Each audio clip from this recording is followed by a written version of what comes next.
As the war in Ukraine enters its third month, Russian President Vladimir Putin has reportedly lost all interest in diplomatic efforts to end the violence.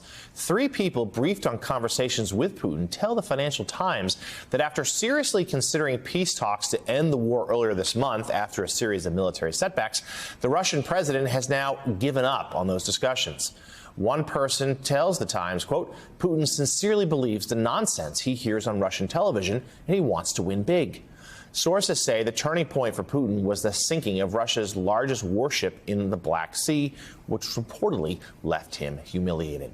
Joining us now, news director for New Lines Magazine, investigative journalist Michael Weiss. Michael, great to see you again. Let's just start there about this idea of peace talks. They were received with a lot of skepticism all along. But we did hear some reports from Ukrainians and other third-party countries that there seemed like there might have been a there a while ago, right? And we've stopped hearing about it. Yeah, no, I mean, in the first week, Putin or his emissaries were suing for some kind of diplomatic solution to this.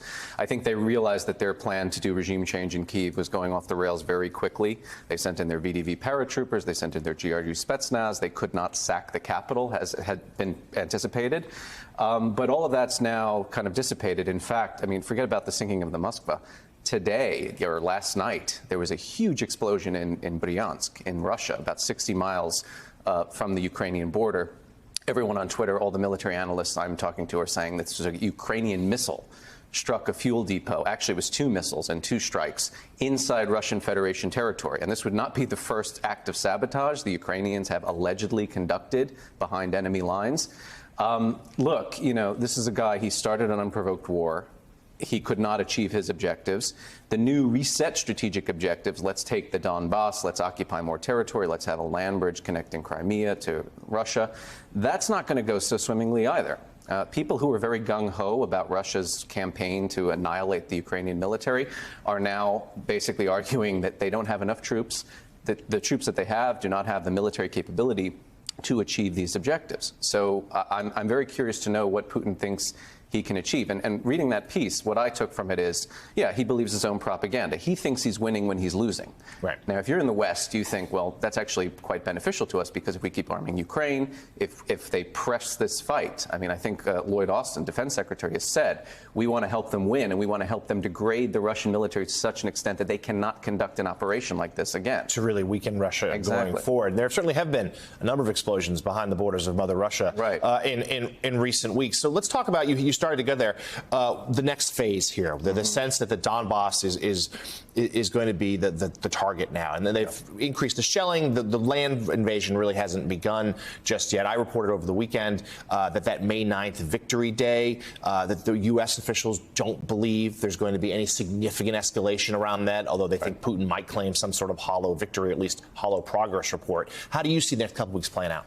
I mean, look, the big story here is that what Ukraine has been suing for a long, long time, which is to become a kind of NATO-capable military, they're now getting that. They're meeting that objective. The United States, France, Italy, for Christ's sake, are sending, long-range artillery systems. They are upgrading their capacity from, it used to be the Soviet-era kit was 152-millimeter caliber shells, right, which they're running out of throughout Europe. Bulgaria has them, but very few countries still have them. So now Ukraine is getting 155-millimeter caliber shells, which is basically the NATO standard. They're becoming an almost NATO peer army in the midst of all of this. This is bad news for Russia. Russia is not just suffering from a manpower shortage. They're also suffering from a firepower shortage, right? I spoke to the Deputy Defense Minister of Ukraine last week.